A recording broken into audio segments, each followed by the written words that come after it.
Bismillahirrahmanirrahim. Elhamdülillahi Rabbil alemin. Ve salatu ve selamu ala eşrefil enbiyai vel mursaline nebiyyina Muhammed ve ala alihi ve ashabihi ve men itteba bi ihsani ila yevmiddin. Kâle Allahu Teala Euzubillahimineşşeytanirracim ve ma halaktul cinne vel insa illa liya'budun. Allah özünü sıyılı Kur'an'ın ayta men yaratmaganmın ney cilleni de insanlarını da men yaratmaganmın ney maga ibadet etmekten gayrı başka zakka yaratmaganmın olan dey. Başka ayetinde Allah Kur'an'ın ayta Euzubillahimineşşeytanirracim ve qada rabbuka alla ta'budu illa iyyahu ve bil valideyni ihsana. Sen yesin buyurdu sağa dey, birgine bir özgür ibadet etmem buyurdu dey, ata anaga da yaxşı bolup buyurdu dey. Dağda başka ayetinde Allah Kur'an'ın ayta Euzubillahimineşşeytanirracim ve'budullaha ve la tuşriku bihi şey'an. Allah'a ibadet etiniz ve Allah'a ibadette ortakçı tutmağız dep buyurdu. Ayağıldın kardeşler, bu ayetlarda en ulu buyurgan zatı var Allah'ını, cillegede insanlara da en ulu Allah buyurgan zat, birgine bir özgür ibadet etmem. Bundan ulu buyurgan yok Allah'ın. En haram etken zat da var. En haram etken zat, en yeri urgan zat Allah-u Teala şirk. Şirk degen zat Allah'tan gayrı başkaga ibadet etmek. Allah'a ibadette ortakçı tutmak. Allah'tan birçe başkasına da ibadet etmek. Allah Kur'an'da ayta inne şirke la zulmun azimun. Ay şirk dey Allah'a bakayakta ulu adilsizliktir dey, ulu haksızlıktır dey. Ay neden haksızlık? Nege tügül köklende yerinde Allah-u Teala yaratkan gününü ayını biz göregen tavlanı, dünyalanı kökten su düşürgen, cabardan aş çıkargan, bütün zatını Allah-u Teala yaratkan Allah'a bar orta tutagallar.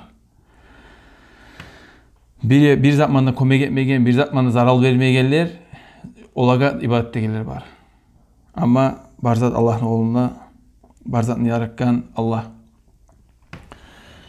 Şirk degen zat ulu günah. Bundan ulu günah yok. Şirk degen zat Allah'a ortak tutmak, bundan ulu günah yok. Bunu etken adam Allah'a ibadette ortak tutkan adam İslam'dan çıkar. İslam dininden çıkar, bu Müslümanlıktan çıkar. Tavbe etip kaytara İslam'a gelmesi. Biz bar bir tayfalar bir yerlerde ziyaretla gidip barıp kaburdan yakkallaga tilegeller var.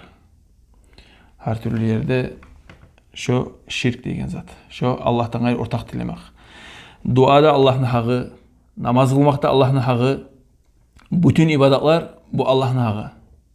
Bunu bir geseginle, bir parçasını bir gesegin başkasına baktırsan, başkasına kaçırsan sen İslam'dan çıkarsın.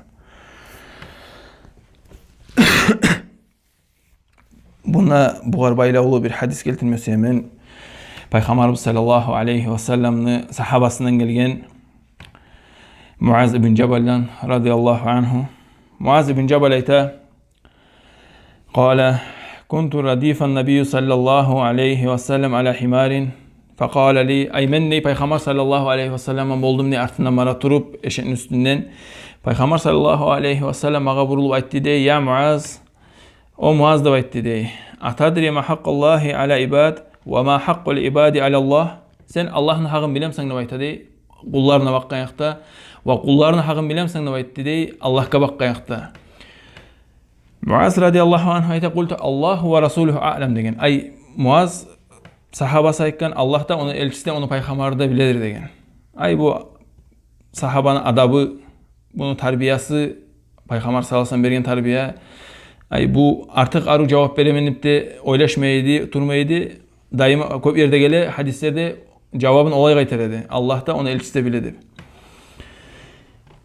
Peygamber sallallahu aleyhi ve sellem sözünü uzatıp başladı. Fa inne hakkallahi ala ibadi en ya'buduhu ve la yushriku bihi şey'an. Ay Allah'ın hakkı kullarına bakmayakta, kulları bilgine bir Allah'a ibadet etsin ve ibadette Allah'tan gayrı başkasını ortakçı tutmasın. Bu Allah'ın hakkı.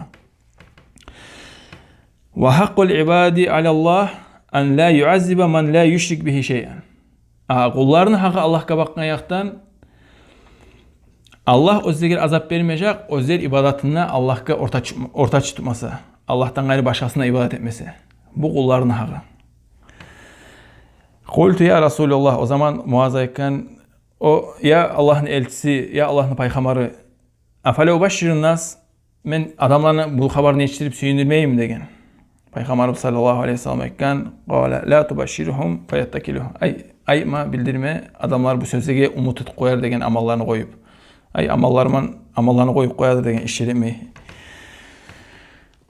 Bundan anlayız biz Allah'ın hakkı özgür biz ibadet etmek. Bütün ibadetini Allah'a harcamak. Aytkan kuyda, aytıp ketken kuyda köklerini, yerini Allah yaratkan. Bütün biz göregen zatını Allah yaratkan. Baharda bular Allah'ını izni sunma yürüyor özünü, her zatını yolunman. Gün özünü yolunman, ay özünü yolunman Allah buyurgan kuyda. Allah yürüte barında. İbn Kasir tafsir ete turup sözlege Allah yaratkan zatlarını, köklerini, yerini, bar bütün zatlarını yaratkan sözlerini tafsir ete turup ayta bulanı yaratkan gerçekten özüdür diye haklı özgür ibadet etme. Allah'tır haklı özgür ibadet etme. Allah'ın hakkıdır diye birgine bir Allah'a ibadet etmeye. Bunun nasihatımı bitiremen. Ve sallallahu aleyhi ve sellem ala nebiyyina Muhammed ve ala alihi ve ashabihi ecmain. Elhamdülillahi Rabbil alemin.